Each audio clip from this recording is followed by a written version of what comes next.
तुझसे जो मिलके मजा है कहाँ वो गणित के सवालों में है। गम की अंधेरी रात में दिल को तू न यूं बेकरार कर, ए नादा सुबह जरूर आएगी, तू सुबह तक का इंतजार तो कर। नमस्कार साथियों, मैं सुमित चौरान। एसएससी किरण चैप्टर वाइज 9500 प्लस की सीरीज में आज हम चैप्टर नंबर 11 कंपाउंड इंटरेस्ट यानी चक्रवर्ती ब्याज स्टार्ट करेंगे। तो इससे पिछला हमारा चैप्टर था साधारण ब्याज सिंपल इंटरेस्ट, और ये चैप्टर है कंपाउंड इंटरेस्ट यानी कि चक्रवर्ती ब्याज। भाई चक्रवर्ती ब्याज साधारण ब्याज से किस प्रकार अलग है? भाई साधारण ब्याज में हमने देखा था जो ब्याज है वो हर साल कांस्टेंट रहता है, यानी इस साल अगर मैं 50 रुपए ब्याज भर रहा हूँ तो अगले साल भी 50, उससे अगले साल भी 50, वो फिक्स रहेगा।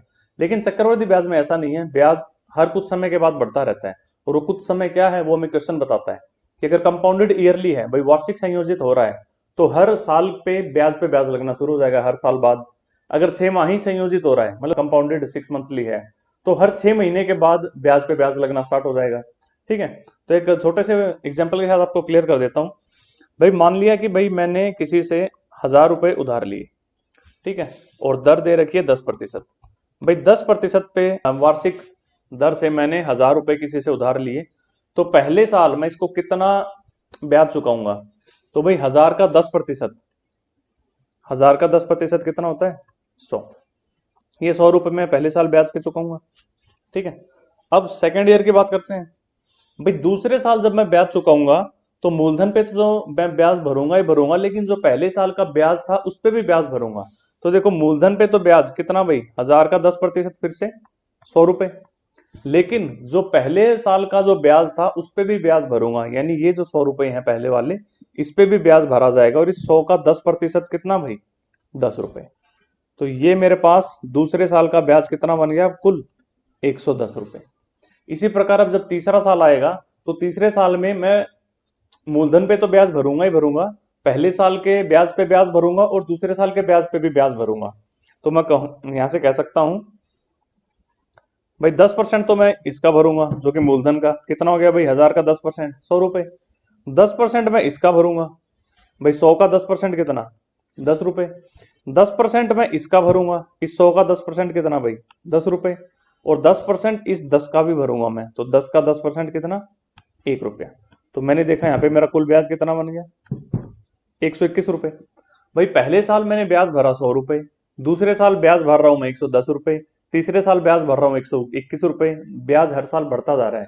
इसी प्रकार अगर मैं चौथे साल का निकालूंगा तो मुझे उत्तर मिलेगा 133.1 रुपया। ठीक है, यानी हर साल ब्याज बढ़ रहा है। उसका रीजन यही है कि भाई ब्याज पे भी ब्याज लग रहा है हर साल। तो एक चीज आपने यहां से नोटिस की होगी कि भाई जब मैं 2 साल के चक्रवृद्धि ब्याज की बात करूं तो मैं कहूंगा भाई 2 साल में मैंने कितना ब्याज भरा? मैं कहूंगा मूलधन पे ब्याज भरा मैंने एक बार यहां और एक बार यहां। भाई 2 बार मैंने मूलधन पे ब्याज भरा और एक बार मूलधन के ब्याज पे ब्याज भरा मैंने। ठीक है, देखिए मैं कहूंगा 2 बार तो मैंने मूलधन पे ब्याज भरा और एक बार मूलधन के ब्याज पे ब्याज भरा। ठीक है, जब 3 साल की मैं बात करूं, कोई मुझसे पूछे भाई 3 साल में कितना ब्याज भरा, तो देखो 1, 2 और ये 3, 3 बार तो मूलधन पे ब्याज भरा। ठीक है, 3 बार मूलधन पे ब्याज, और उसके बाद ये देखो 1, 2, 3, भाई 3 बार मूलधन के ब्याज पे ब्याज भरा। और ये देखो एक बार मूलधन के ब्याज पे ब्याज पे ब्याज भरा। ठीक है, मैं इसको अच्छे से लिख के दिखाता हूं आपको नेक्स्ट स्क्रीन पे। भाई जब 2 साल का सवाल आया, 2 इयर्स, 2 साल का चक्रवृद्धि ब्याज, तो मैं कहूंगा भाई 2 बार तो मूलधन पे ब्याज भरा और एक बार मूलधन के ब्याज पे ब्याज भरा। जब 3 साल का सवाल आया तो मैंने नोट किया कि भाई 3 बार तो मूलधन पे ब्याज भरा, 3 बार ही मूलधन के ब्याज पे ब्याज भरा और एक बार मूलधन के ब्याज पे ब्याज भरा। इसी प्रकार अगर मैं 4 साल का कैलकुलेट करता तो यहां से मुझे डाटा मिल जाता कि मैं 4 बार तो मूलधन पे ब्याज भरता, 6 बार मूलधन के ब्याज पे ब्याज भरता, 4 बार मूलधन के ब्याज पे ब्याज भरता और फिर एक बार मूलधन के ब्याज पे ब्याज भरता। ठीक है, जैसे 4 साल का मैं यहाँ पे दिखा नहीं पाया आपको, थोड़ी स्क्रीन अपनी छोटी पड़ गई। जब आप इसको करोगे तो आपको ऐसे डाटा मिलेगा। तो ये चीजें आपको याद रखनी है, इससे आप काफी क्वेश्चंस को काफी शॉर्ट तरीके से कर पाओगे। ठीक है भाई, 2 साल का आप कहोगे 2 और 1, 3 साल का 3, 3, 1, और 4 साल का 4641। ठीक है, इन्हीं चीजों को मैं आपको एक टेबुलर फॉर्म में कन्वर्ट करके दिखाता हूँ कि एक टेबल बनानी पड़े मुझे। ये बातें अगर आपको नहीं पता है तो इनको कॉपी में नोट डाउन कर लो, इंपॉर्टेंट आगे काम आने वाली है। चलिए भाई नेक्स्ट, जैसे कि यहाँ पे मैंने दिखाया था 2 साल में 2 साल का जब चक्रवृद्धि ब्याज पूछा जा रहा है तो आप 2 बार तो मूलधन पे ब्याज भरे और एक बार मूलधन के ब्याज पे ब्याज भर रहे हो। ठीक है, तो देखो इस चीज को मैं यहाँ पे एक छोटे से एग्जांपल से हाथ शो करता हूँ कि अगर दर मुझे दे रखी है कितनी भाई, 16 से 2/3%। ठीक है, मान लिया तो 16 से 2/3% का भिन्न कितना होता है भाई, 1/6। तो जब मुझे 2 साल का सवाल मिलेगा तो मैं कहूंगा कि भाई 2 बार तो मूलधन पे ब्याज भरना है और एक बार मूलधन के ब्याज पे ब्याज भरना है।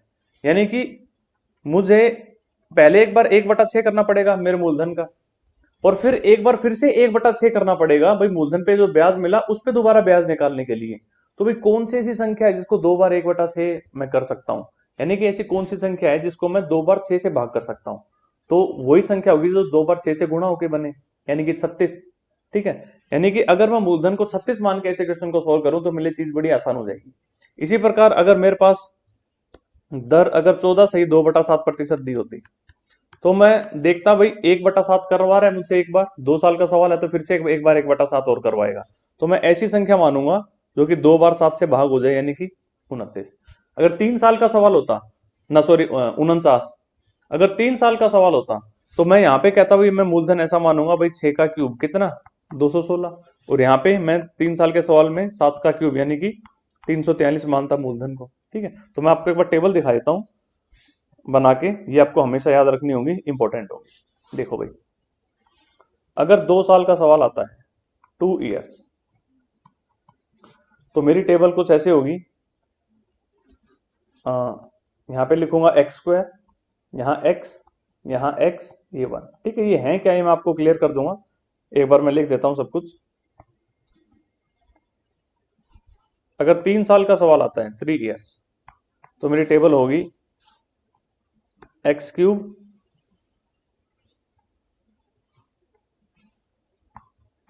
x²,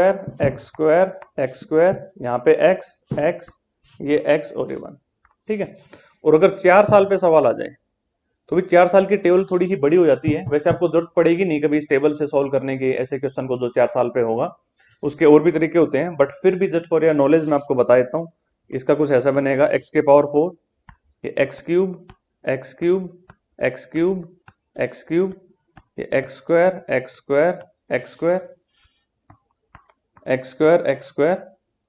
ये x², यहाँ पे x, ये x1। ठीक है, इसको देखने की देख के डरने की जरूरत नहीं है। 4 साल वाले में हमें इस टेबल की जरूरत नहीं पड़ेगी, हम इसको नॉर्मली दूसरे तरीके से भी कर पाएंगे। लेकिन हाँ 3 साल वाला ये आपको याद रखना है, इंपॉर्टेंट है। इस पे बड़े बड़े सवाल आप चुटकियों में कर सकते हो, और ये 2 साल वाला भी, ये तो छोटा है ही तो शायद आपको याद हो ही गया होगा। अब इसके अंदर x है क्या, इसके ऊपर बात कर लेते हैं। मैं देखो जब भी कोई ऐसा सवाल बने जिसमें जो आपको दर दे रखी है, जो आपको रेट ऑफ इंटरेस्ट दिया है, वो पूरा पूरा 100 से भाग हो रहा है, जैसे कि परसेंटेज की पहली वीडियो में हमने देखे थे कि भाई जैसे 25% 1/4 होता है, 20% 1/5 होता है, यानी मैं कहूंगा भाई 25% जब 1/4 होता है तो मैं ये कह सकता हूँ कि भाई 25 100 से पूरा पूरा भाग हो रहा है, 4 पे काटेगा 100 को, 20 100 को 5 पे काटेगा, 16 सही 2/3 100 को 6 पे काटेगा, 14 सही 2/7 100 को 7 पे काटेगा। ठीक है, 12.5% 100 को 100 से जब मैं भाग करूंगा 12.5 को तो 8 पे काटेगा। तो ऐसे क्वेश्चन के अंदर जैसे कि मैंने आपको पिछले यहाँ पे बताया था कि अगर जैसे मुझे 16 सही 2/3% अगर ब्याज ब्याज की दर दी गई है, ठीक है, और 2 साल का सवाल है, तो मुझे पता है इसका भिन्न कितना होता है भाई, 1/6। यानी मैं एक ऐसी संख्या को मूलधन मानूंगा जिसको मैं 2 बार 1/6 कर सकूं, यानी कि 36 मानूंगा। ठीक है, तो x यहाँ पे क्या होता है मैं आपको बता देता हूं, x हमेशा होगा 100/r, और r है आपका दर यानी कि रेट ऑफ इंटरेस्ट। इस बॉक्स को याद कर लो, बहुत इंपॉर्टेंट है। x हमेशा होगा 100/r, आप गलती से r को x मान के मत सॉल्व कर देना, आपका आंसर गलत आ जाएगा। फॉर एग्जाम्पल जब मैं आपसे ये कहता हूं कि भाई 16 सही 2/3%, तो x का मान कितना, मैं कहूंगा 100 को 16 से 2/3 से भाग करो, कितना आएगा 6। तो यहाँ पे जो मेरी टेबल बनेगी 2 साल की वो कुछ ऐसी होगी, 1 ये 6 ये 6 और ये 36। ठीक है, x के स्क्वायर की जगह हो जाएगा 6 का स्क्वायर, यहाँ पे 6, यहाँ पे 6 और ये 1। इसी प्रकार 3 साल का सवाल होता तो ये बनता 216, ये 36, ये 36, ये 36, ये 6, ये 6, ये 6 और ये 1। ठीक है, और अगर ये मान लो कि 16 सही 2/3% की जगह आपको 14 सही 2/7% दिया है, तो वहां पे 100 को जब मैं 14 सही 2/7 से भाग करूंगा तो उत्तर क्या मिलेगा? 7। तो उस केस में यहाँ पे हो जाता 1 7 7 और ये 49। यहाँ पे होता 1 7 7 7 49 49 49 और ये 343। अब यहाँ पे है क्या, मैं आपको बताता हूं। ये जो मैंने ऊपर लिखा है सबसे, 2 साल का केस एक बार देख लेते हैं हम। ये तो हो गया आपका मूलधन। ये जो पहला x है ये हो गया आपका एक पहले साल का ब्याज, और ये जो x और 1 मिलके जो है ये हो गया आपका दूसरे साल का चक्रवृद्धि ब्याज। ठीक है भाई, x हो गया पहले साल का ब्याज जो कि चक्रवृद्धि हो या फिर साधारण हो, एक ही बात होती है। कोई पहले साल का ब्याज, साधारण ब्याज भी और चक्रवृद्धि ब्याज भी दोनों बराबर ही होते हैं, क्योंकि सेकंड साल से ब्याज पे ब्याज लगना स्टार्ट होता है। पहले साल तो कुछ ब्याज होता ही नहीं, तो मूलधन पे ही ब्याज लगता है सिर्फ। जैसे जैसे मैं 3 इयर्स की बात करूं तो कहूंगा ये तो हो गया भाई पहले साल का ब्याज, ये हो गया दूसरे साल का ब्याज और ये हो गया तीसरे साल का ब्याज। ठीक है, 4 साल की बात करूं तो ये हो गया पहले साल का चक्रवृद्धि ब्याज, ये दूसरे साल का, ये तीसरे साल का और ये पूरा का पूरा ये हो गया चौथे साल का ब्याज। ठीक है, इसको मैं कुछ छोटे छोटे एग्जांपल्स के हाथ आपको दिखाता हूं कि जैसे कि मैंने मान लिया दर आपको दे दी 12.5%। ठीक है, और मुझे 3 साल का टेबल बनाना है, तो 3 साल का टेबल सीधा रट्टा मार के रखो भाई। कैसे था ये? 1x x x x square x square x square और x का क्यूब, ये 3 साल का टेबल है। तो मैंने देखा जब दर 12.5% है तो x का मान कितना, मैंने देखा था x होता है 100/r और r यहाँ पे 12.5 है। तो 100 को जब आप 12.5 से भाग दोगे आपको उत्तर कितना मिलेगा? 8। ठीक है, तो यहाँ पे जो मैं टेबल बनाऊंगा वो कुछ ऐसे बनाऊंगा, 1 8 8 8, ये 64 64 64 और ये कितना? 512। ठीक है, ये टेबल मैं फटाफट 2 सेकंड में तैयार कर दूंगा। अगर मुझे रेट ऑफ इंटरेस्ट 12.5% दिया है तो मैं देखूंगा भाई फट से भाई 8 पे पूरा पूरा काटेगा 100 को, और मैंने इस टेबल को फट से बना दिया। अब देखो ये चीज वही है एक्चुअली, जब जो मैंने आपको यहाँ पे बताया था कि भाई 3 साल का जो मैंने टेबल बनाया है, भाई 3 बार तो मूलधन पे ब्याज लगेगा, 3 बार मूलधन के ब्याज पे ब्याज और 1 बार मूलधन के ब्याज पे ब्याज पे ब्याज। देखो 1 2 3, ये 3 बार तो मूलधन पे ब्याज लग गया। 1 2 3, ये 3 बार मूलधन के ब्याज पे ब्याज लग गया और ये 1 मूलधन के ब्याज पे ब्याज पे ब्याज। यानी कि इस क्वेश्चन के अगर अंदर जैसे मैं अगर मूलधन को 512 मान लूं तो पहले साल का ब्याज कितना होगा भाई? 512 का 1/8। भाई दर है 12.5% जो कि 1/8 होता है, तो 512 का 1/8 ये मैंने यहाँ पे लिखा भाई 64 है। दूसरे साल भाई 512 पे तो 1/8 ब्याज मिलेगा ही मिलेगा जो कि ये हो गया, लेकिन जो पहले साल का ब्याज था 64, इस पे भी 1/8, तो भाई 64 का 1/8 कितना? जो कि ये रहा। तीसरे साल भाई 512 पे तो लगेगा ही लगेगा, ये रहा 64, इस 64 पे भी ब्याज लगेगा, ये मिल गया 8, इस 64 पे भी ब्याज लगेगा, ये मिल गया 8, और इस 8 पे भी ब्याज मिलेगा, तो 8 का 1/8 कितना हो गया? 1। ठीक है, इस प्रकार ये चीजें काम करती हैं। आई होप आपको क्लियर होगा भाई। 2 साल और 3 साल वाली टेबल तो आप पक्की कर लो। 2 साल का सीधा सीधा रट्टा मारो, 1x x और ये ऊपर x का स्क्वायर। 3 साल का 1x x x, ये x स्क्वायर, ये x स्क्वायर, ये x स्क्वायर और ये x की क्यूब। ठीक है, जब हम बहुत सारे क्वेश्चंस करेंगे तो चीजें क्लियर हो जाएंगी अपने को। अभी के लिए बस एक बार इसको मेमोराइज कर लो। कुछ क्वेश्चंस ऐसे होते हैं जो ऐसे परसेंटेज पे बन जाते हैं भाई, 3%, 7%, 6%, जो कि मतलब आपको सीधा सीधा 100 से नहीं कट रहे हैं, तो उनका एक और तरीका भी होता है करने का। तो फॉर एग्जाम्पल जैसे मैं कहूं कि भाई 2%, यहां पे लिख देता हूं मैं 2 साल और यहां पे लिख देता हूं 3 साल। ठीक है भाई, जब ब्याज 2% है तो 2 साल का जब ब्याज की दर जो है, ठीक है ये हो गया रेट, जब ब्याज की दर 2% है तो 2 साल का चक्रवृद्धि ब्याज कितना होगा? मैं कहूंगा पहले साल तो 2% ब्याज मिलेगा, दूसरे साल 2% तो मिलेगा ही मिलेगा, तो पहले साल जो ब्याज मिला था उस पे ब्याज और मिलेगा। तो मैं यहां से कह सकता हूं भाई सीधा सीधा, पहले साल 2%, दूसरे साल 2%, और इस 2% का 2% और 2 × 2/100 कितना हो जाएगा भाई? 4.04%। ठीक है, यानी कि 2 साल का चक्रवृद्धि ब्याज बन जाएगा 4.04%। भाई अगर आपको दर दे रखी है 2%, तो 2 साल में आपको चक्रवृद्धि ब्याज कितना मिलेगा? मैं कहूंगा 4.04। ठीक है। अगर मैंने यहाँ पे आपको दर दे दी 3%, तो कितना मिलेगा भाई 2 साल का चक्रवृद्धि ब्याज? 3 गुणा 3/100, यानी कि 6.09%। ठीक है। अगर मान लो दर दे दी मुझे 6%, तो भाई कितना? 6 गुणा 6/100, यानी कि 12.36%। ठीक है। अब मान लो फॉर एग्जाम्पल मुझे दर दे दी 12%। ठीक है। तो भाई 12% को मैं क्या कहूंगा? 12 गुणा 12/100, तो यहां से मुझे उत्तर मिल जाएगा 25.44%। ठीक है। तो अब 2 साल का तो आप ऐसे फट से निकाल सकते हो कि भाई जैसे 2% है रेट है, तो मैं कहूंगा 2 साल का चक्रवृद्धि ब्याज 4.04% हो जाएगा।